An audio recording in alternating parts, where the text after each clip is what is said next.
Welcome to the Mutually Amazing Podcast. I'm your host, Mike Domitrz with the Center for Respect. The episode you're about to listen to was recorded when this show used to be called the Respect Podcast, so you might hear that mentioned during this episode. Well, let's get to the show. Yes, and this week you're going to meet Joe Hirsch. He is on a mission to change the way people give feedback. He's a TEDx and keynote speaker, a columnist for Inc., the author of The Feedback Fix, father of four, and a husband of one. Thank you so much for joining us, Joe. Hey, Mike. Great to be with you.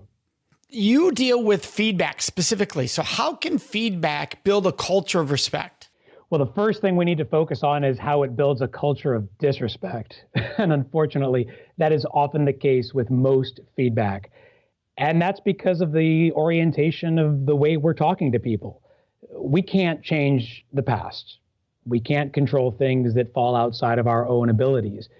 And unfortunately, Mike, too much of feedback that is shared today in the workplace and even in schools and at home is focused on a past that people can't change instead of a future that they can. And what I mean by that is that we're talking about the parts of them that can't ever be rectified, can't be modified, and can't be elevated. And when people hear a message like that about things that they can no longer change or control, it actually triggers a threat response inside them. This is a deep neural response we have to the feelings of stress that surround our neural pathways whenever we feel like we're under attack. And when people tell us news about ourselves that we can't change or control, that's exactly what happens. Our brains go into shutdown mode. The parts of our brains that are responsible for executive planning, for creativity, for autonomy, for trust, they all go dark. And so when someone approaches us with that kind of an orientation and that kind of a conversation, we on the receiving end immediately perceive their actions to be disrespectful of our space, of our abilities, of who we are, and more importantly, who we can be. That's powerful. So how do we help people realize that feedback is healthy? It can be positive and or it can be negative. In other words, unsolicited can be harmful depending on how it's given. Even solicited can be very harmful when it's given. So where's the ground floor here? Where do they start in understanding a better viewpoint of feedback? I think it starts with the message itself. And to make a shift from traditional feedback to what you might call feed forward. Now that sounds like kind of like a play on words, but feed forward based on research and experience is something that can actually shift the way we look at people and their performance. Feed forward is a complete change in how we look at people. Instead of looking back at the past that they can't change, we are looking ahead to a future that they can. And most importantly, that's not just a more positive message. It actually changes the whole mindset of the way those conversations are taking place. Instead of a hierarchy of a boss to a report telling someone what should be done, feed forward is a partnership approach that involves two-way dialogue and a focus on development, not just ratings, a focus on goals, not just grades if you're in a school context. And ultimately, it brings the other person into the conversation as a partner and changes the whole focus from one of punitive subjectivity to one of trust and authenticity. So where would that start? Let's say that you're managing someone or you're a parent or you're in a role where feedback is critical. How do you start the feed forward approach versus maybe give an example of what the traditional feedback way would have been? And then what does feed forward look like? So to boil it all down real quick for your listeners, feed forward is starting with 6 real principles that I call repair. And this is covered in the Feedback Fix. And when you go through the process of repair, you are focusing the conversation in a way that regenerates the talent of that other person. That's R. It expands that person's creative capacities. That's E. It's particular. It's not throwing the kitchen sink. That's P. It's authentic. It's rooted in what is seen by that other person. It's impactful. It's focused on results. And ultimately, R, it's refining the way that teams work together so that it's not just given from one person to another, but can actually be a driver of elevating team performance as a whole. and I love it that it makes it easy. Repair. The first one went so fast. Could you say the first one again?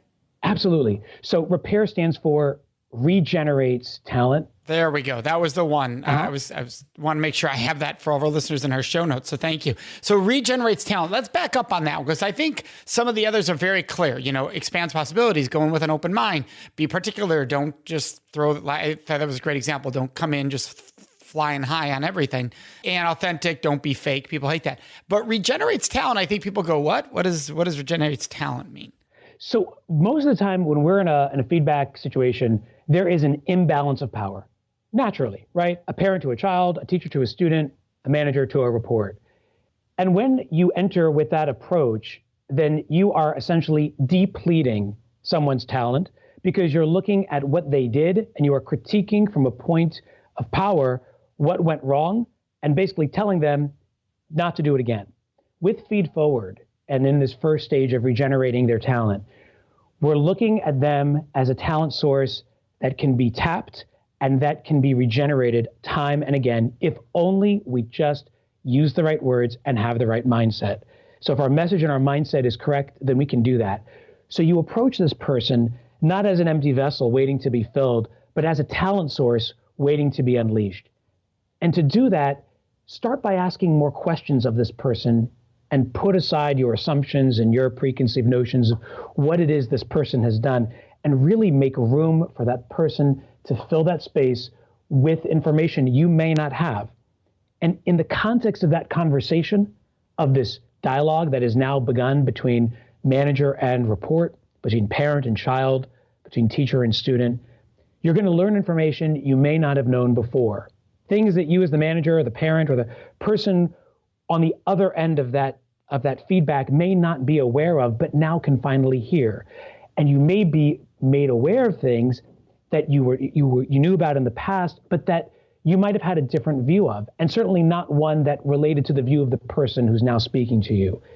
And so when you do all that, you allow that person to tap back into the parts of themselves that are great, that are waiting to be unleashed, and you can start to build a conversation around those strengths and focused on the perspectives of the receiver, not just you, the giver.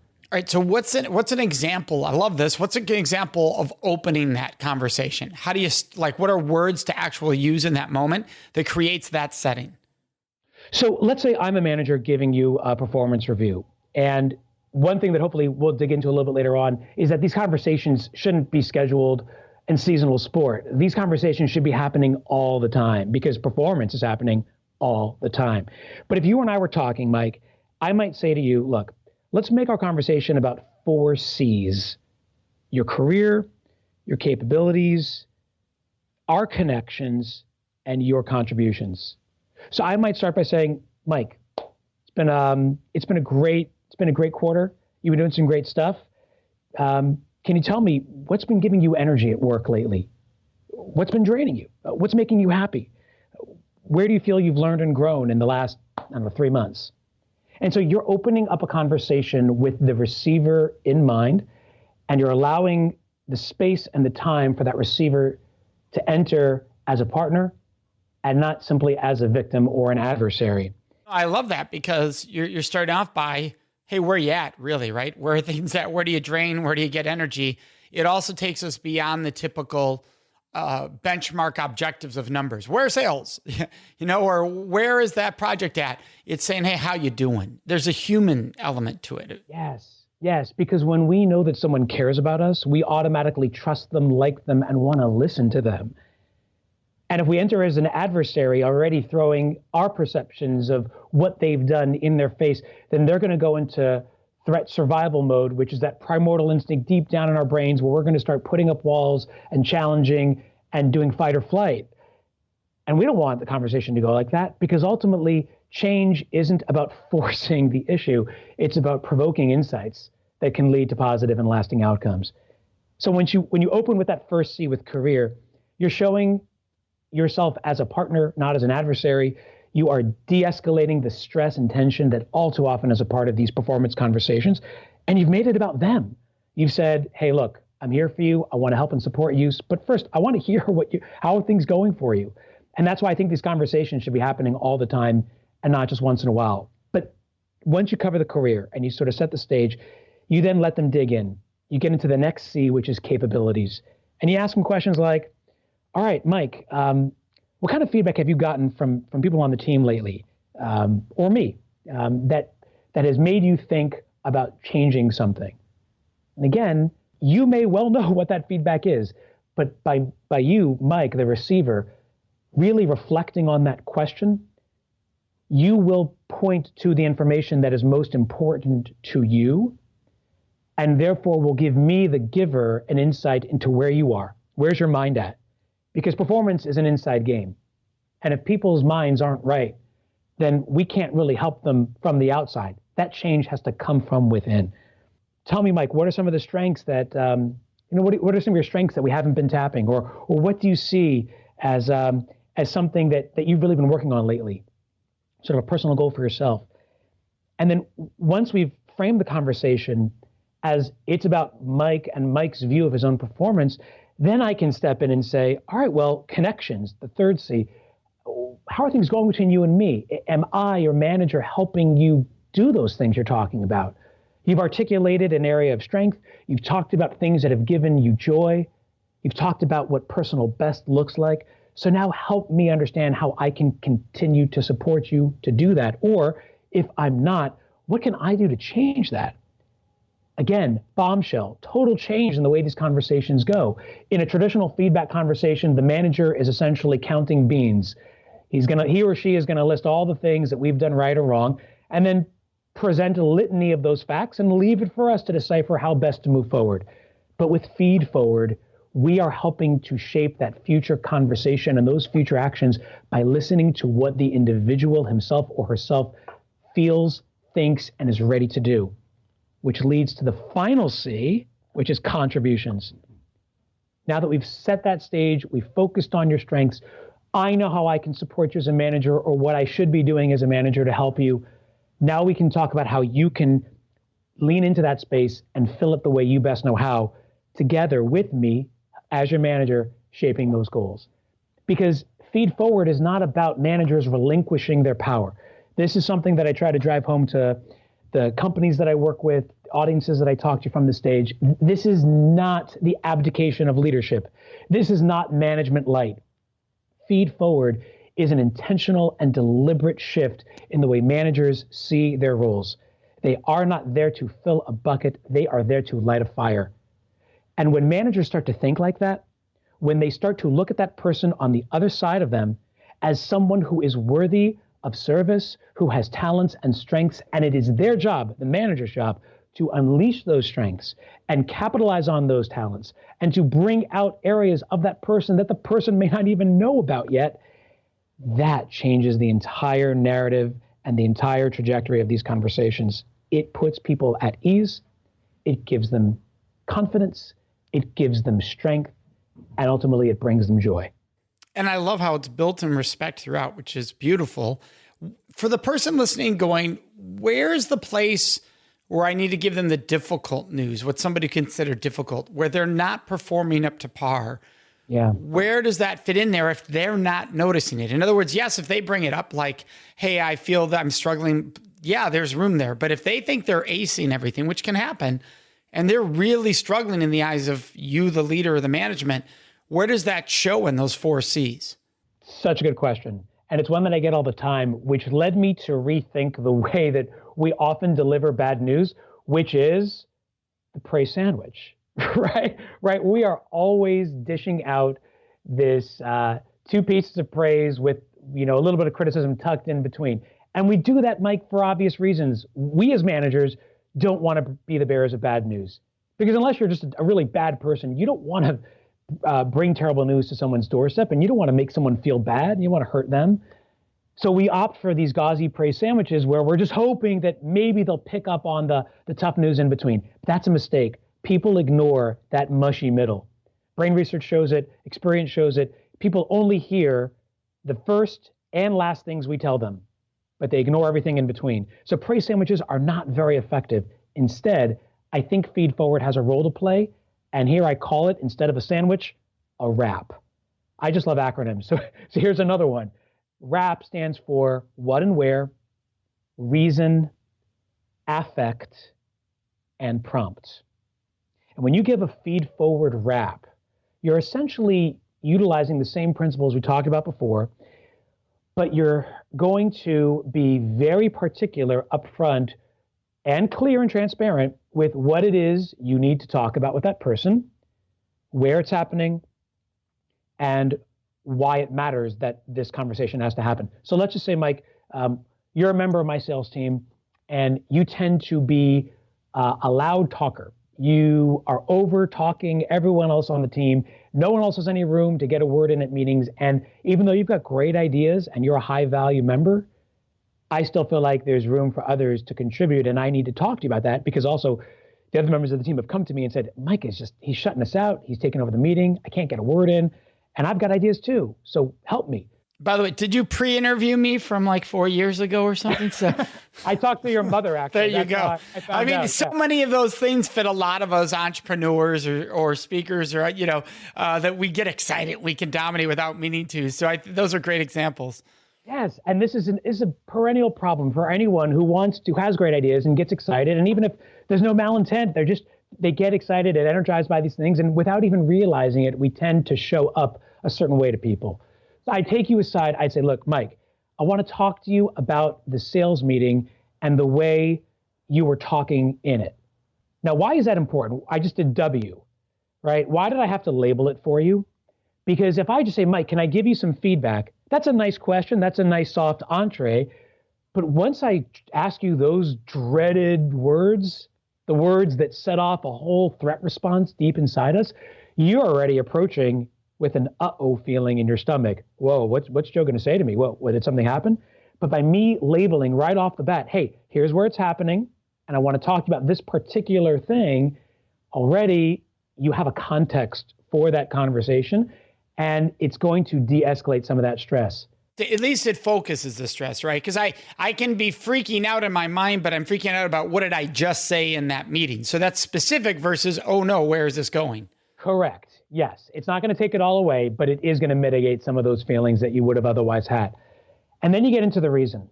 You'd say, look, I really think it's important that when we're in these sales meetings, that people have a chance to speak what's on their minds, because there's so many great ideas that can come from everybody on our team. Now, that may sound obvious, but you would be surprised how many times we are unaware of how our actions are landing with other people. And to give reasons, it doesn't have to be condescending or pedantic. By telling the person why it matters, you may be making explicit to them something that they just aren't aware of. Most of us go through life unawares of how we are showing up to other people. And giving that reason, saying, look, Mike, in the sales meeting, you were talking about this particular pitch idea of yours for 20 minutes, literally, and running with it, and you were cutting people down, just saying, hey, we'll get to you in a second, let me just finish the idea. And you were shutting them out. And I don't think you realized how deflating that was for them. And that's the affect. You don't make this about accusations. You make it about emotions. And I don't mean to sound touchy-feely here, because we're talking about real business outcomes. But by making it about the way that you and others feel, that person receiving the feedback can't argue with those emotions, right? If I say, Mike, look, people are feeling shut down. I know it's not your intention. I know you're just trying to really put in your great ideas, but they're feeling shut out. Well, you can't argue with that. Well, the one defense you'd probably get there, well, who? Yeah. Hopefully they're not in a defensive crouch because of the way you're setting up this conversation. But of course, that's why sometimes, and if we have time, we can dig into this. It's important to make feedback something that is shared out in the open among lots of parties, and not something that's a one-on-one. Because again, there is that part of us who just is out for blood. Hey, who is saying that? Who's out to get me? Who do I need to go, corner in the hallway now about that? Right. And exactly. And that's where I think this actually becomes more respectful to the people on your team. If feedback can become a team affair and something that is shared by all the members of your practice, of your team, of your unit, of your organization, of your classroom, in your family, if you can make it something that shifts from private, in the corners, in the shadows, to something that's out in the open and transparent, but using these principles, it can change the dynamic and the tenor of feedback. So let's pause there. So is this conversation of, hey, what just happened in the meeting? Is this public? There you got to make the right call as a manager. If it's the kind of thing where you want to nip it in the bud, no. I think you take this person aside first and make them aware, because again, until someone's aware of how they're showing up to others, I don't know that they have the comfort to then be subjected to a full-on treatment of their misdeeds in front of members of their team. Well, that was my mindset. I could see them thinking, you're humiliating me here. I didn't know this. Right. No, good clarification. And thank you for on point. The first step is really always to make feedback something that's happening all the time. And because it's happening all the time, these conversations are happening casually between manager and report, between teacher and student, between parent and kid. And it's not something that has to be done out in the open, because you're right, that would have the opposite effect. But ultimately, I do believe, and I've seen this happen with different organizations I've worked with, that when these conversations can happen out in the open, there's a much greater level of trust and ultimately a much greater level of transfer in terms of positive change in these behaviors, because everyone is working together on these goals. Now, granted, it takes some work to get to a point where there's a trusting and respectful environment among a team where people can be open and totally transparent about themselves and with others. However, it's something that can be done and frankly should be done. But when you asked, how does this come back to feed forward? The last part of the wrap, the P, this is the key. You don't just leave the conversation as, Mike, here's what's happening at sales meetings. You're talking too much. It's bothering everybody else. And now fix it. And I need you to fix it by the next time we have a meeting. P is for prompt, because you're getting into a conversation with that other person about what he or she feels can be done to make it happen. Here's where you, the manager, the parent, the teacher, you stop talking. You've shared enough.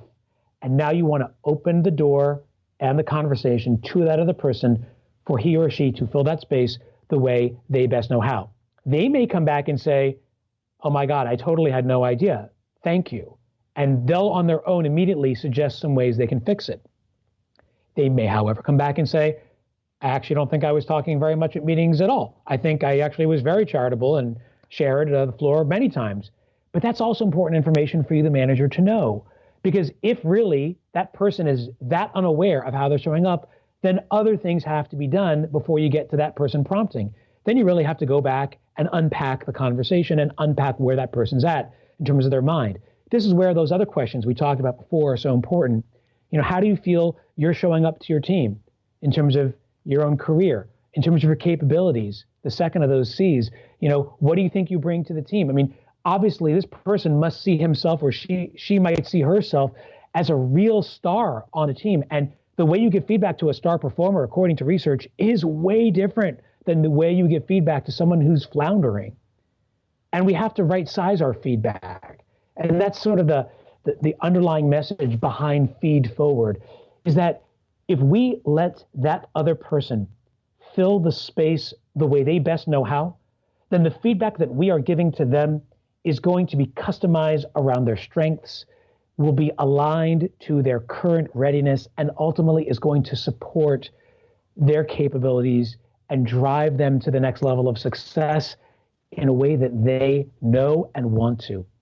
And so so with that one, it's really going to depend on the person. There's no easy answer to say the prompt. So if you get to the person who says, oh, I really didn't aware, what's the prompt? Like, how do you end that if they're saying, I wasn't aware? Is the prompt something like, would you like some assistance when it's happening? Would you like me to give a signal? You know, how do you prompt from that? I would go, and if I was a manager, I'd say, have you ever noticed the way other people look at you in meetings? I mean, can you tell me about the way you think you're showing up to others in these meetings? Again, I'm not making an accusation. I'm asking you, Mike, how are you showing up in meetings? And you may say, I think people are happy with me. And then I'll come back and I'll say, well, why do you say that? And you'll say, well, because, you know, they're always listening to everything I'm saying in meetings. They really respect what I have to say. And then I might pause and I might say, and I'm going to wait, because patience and timing is critical when you are adopting a coach approach to feedback with this question mindset. And if someone's truly not self-aware, which the other person might not be, then they really need you to kind of to connect the dots for them. But most people at that point in the conversation, if you framed it as you're talking too much at meetings, And then you've prompted them to suggest, well, how do you think you're showing up in these meetings to people? And they're saying, well, they're listening to me all the time. So the logical conclusion from that is, well, the reason is because you're dominating the airspace. You've got the airtime all to yourself.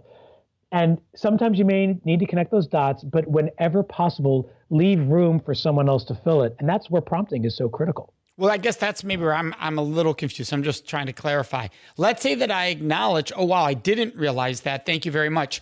What's the prompt then? Is there a prompt coming to what happens next? Yeah. So then you might say to that person, all right, so what do you think you could do next to help make that situation better next time?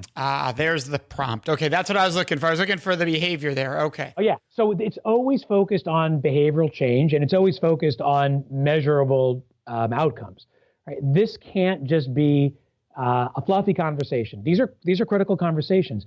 And I'm not saying that we shouldn't have them, but we should have them in a way that honors the talent and the capacities of other people, to respect them for who they are, but more importantly, who they can be.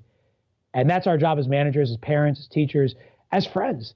It's our job to help unlock that person's true strengths that are waiting sometimes right at the surface for us to bring out. Does anything in this formula, in these multiple formulas, change if it is a parent-child relationship, if it is a friend relationship versus the workplace? Yeah, that's a great question. When I've worked with schools on this particular issue, we actually approach it a little bit differently because for many people, I hope for all people, but for many people, there's still an old-fashioned sentiment that children should respect their elders, right? That teachers or parents or coaches do have the best interests of these kids at heart, and hopefully they do. And they're deserving of respect, and there is a bit more of a hierarchical nature to those relationships because of age, because of experience, because of so many other factors beyond just I'm in power and you're not. In those situations, I advise still asking a lot of questions and making room for the kid, for the student, for the player to really fill the space. And again, coach approach works in all these contexts, but to do so in a way that kind of takes the power, the natural power imbalance out of these conversations, because kids generally do really fear having those really scary conversations with the principal or with the teacher, or if, you call your kid in, and you're having a heavy conversation in the car or that kind of thing. And it's heavy. And right, we shut down, even as kids, we instinctively shut down. I can remember my own conversations. I was not the world's best kid, got into a lot of trouble as a kid, had a lot of those conversations with my parents and my teachers, and spent a lot of time in the principal's office, unfortunately.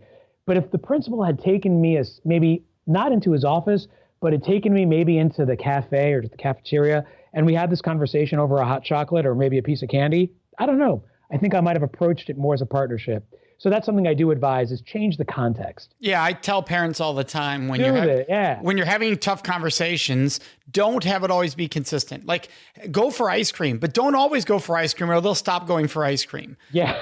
I learned that I would play basketball with my sons and then give feedback or seek a conversation. And then I remember one of them going, I don't want to play basketball. And I'm like, why not? Because you're going to turn into a conversation. I'm like, oh man, I did not mean for that to happen. So this was years ago. It was a learning lesson. Like, you need to vary it up. Totally. And I think ultimately that's part of the relationship piece. What is at the core of all feedback is relationships. If we have a good relationship with the person that we're giving feedback to, whether that's our children or the people we work with or our friends, then ultimately the message is going to land much more effectively because there's trust. When people know that we're out for their best interests, we're genuinely interested in their side of the story and genuinely interested in their views of how this ought to go forward, then ultimately they're going to respond as a partner, not as an adversary. They're going to open up and not shut down.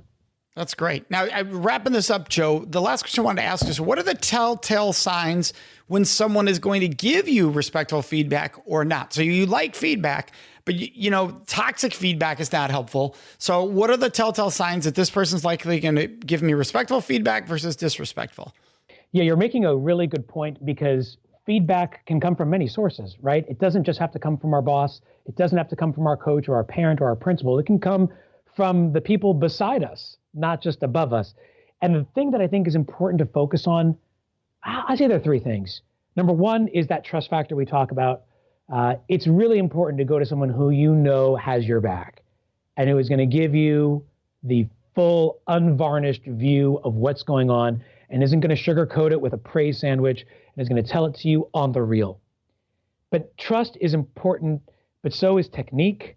And that's where I think someone who is going to be able to adopt a coach approach like we've talked about today, someone who's going to lead with questions and not just descriptions, who's going to be what I call a mirror holder, not a window gazer, right? Mirror holders, they're going to hold the mirror up to you for you to see it for yourself. Window gazers, they stare right out that window and they tell you what they see. So you want someone who's a mirror holder who's going to help you see it, and you need that person who's going to ask you questions to unleash that and unlock that. And the last one is finally, someone who's going to hold you accountable. Finally, the most important thing is that this becomes something actionable. And trust is important and technique is important, but ultimately is it going to transfer? That's, I guess, one more T. Is it going to transfer? And in order for it to transfer, that is going to be someone who's not giving flyby feedback. They've got to be there for the follow through. And in order for that to happen, that person has got to be in it for the long term with you. Don't just drop the feedback and run. They've got to be there to have those follow-up conversations with you, to check in with you, to really show they care by showing up for conversations 2 and 3 and 4, not just that initial conversation where you're going to go through sort of the process that we talked about, but someone who's in it for the long term and who's going to help you see it through all the way until you can really say, hey, I've done something that has led to positive and lasting change, and I've done it because I've had a partner by my side. I love the amount of detail you've given us, the skills you've given us. We can implement these right away because they're very precise. And of course, you have the book, The Feedback Fix, for everyone out there. You can find Joe at joehirsch.me. So Joe Hirsch is Hirsch's Hirsch, Joe, just like it sounds. And this will all be in our show notes. Thank you so much, Joe, for joining us. Mike, it was a pleasure. Thanks so much. Awesome. And for our listeners, you know what's coming next. That's Question of the Week. Before I answer this week's question of the week, I'd love to ask you a question. Would you please subscribe to this podcast, the Respect Podcast with Mike Domitrz? By subscribing, you can make a huge impact. Now, you might be wondering, Mike, how does my subscribing to your podcast make a huge impact? Well, here's how. For every person that subscribes, it raises the rankings of the show in the search engines. So for people who care about respect like yourself, when they're doing a search for podcast, they're more likely to find the show, thus providing an awesome opportunity for us to spread more respect around this world. And all you do is hit subscribe under your podcast. Plus, the second benefit is by subscribing, you automatically get every episode right into your phone or whatever device you are listening to the podcast on. It happens automatically. So subscribing also makes your life easier. Now let's get into this week's question of the week. Oh, and by the way, you can always ask your questions of the week by joining us on Facebook in our discussion group. It's called the Respect Podcast Discussion Group. Go there on Facebook and ask whatever questions you would like me to answer and or address in this segment of the show. And then listen to each episode to find out when your question is included. This week's question of the week is, Mike, why do people victim blame? This is a very important discussion, and there's so many different reasons. So I'm going to go to one of the most common reasons people victim blame, and that is the following reason. People want to believe that if they can blame the victim for a choice the victim made, that the person who's blaming the victim in that moment, they would never make that choice. Therefore, they never have to be afraid of this happening to them. So it's a self-defense mechanism. By me believing that person over there made a choice that led to this crime happening to them, and I would never make that choice, I can feel safe walking the planet Earth with never thinking anything wrong will happen to me, even though that belief is not realistic at all. That's what people do subconsciously when they victim blame. They want to believe they're going to create this safe world where they're going to always make the right choice. Therefore, bad things will never happen to them. And bad things only happen to people who make bad choices. Look, if we just take a moment and breathe, we recognize that's just complete lunacy. That's not realistic. You can make all the right choices and people can do awful things to you. And important, When you don't make all the right choices, that doesn't mean anyone has the right to do awful things to you ever, ever, ever. And that's the answer to the question, why do people often victim blame? That's one of the reasons.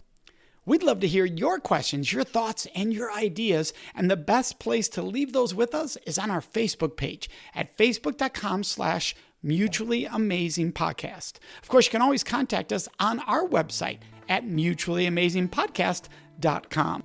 Remember to subscribe to this show so you automatically get it every week. And if you could, take one moment to leave a review. That really helps other people find the show, which we are greatly appreciative of. So thank you so much for joining us. May you make today and every day a life full of mutually amazing relationships.